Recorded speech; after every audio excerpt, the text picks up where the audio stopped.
These scenes from our current project, The Book of Unwritten Tales 2, are rendered in real time and are performant enough to not only be rendered on last-gen consoles in unchanged quality, but also run on tablets with just minor adaptations. We make use of a technology called projection mapping that we have thoroughly investigated in the past month. Traditionally, a game developer has to decide whether to render the environments in a game in real time or use pre-rendered or painted graphics.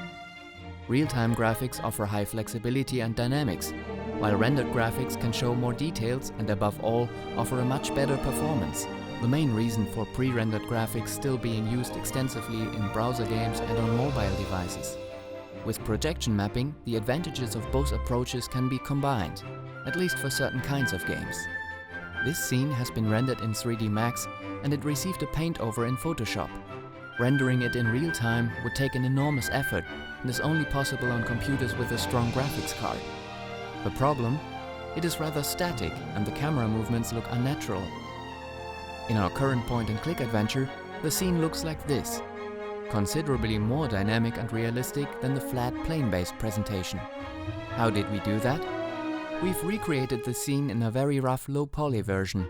Then we mapped a rendered and reworked image of the detailed original scene onto this low-poly geometry. This means the scene only works when looked at from roughly the same direction it was rendered from.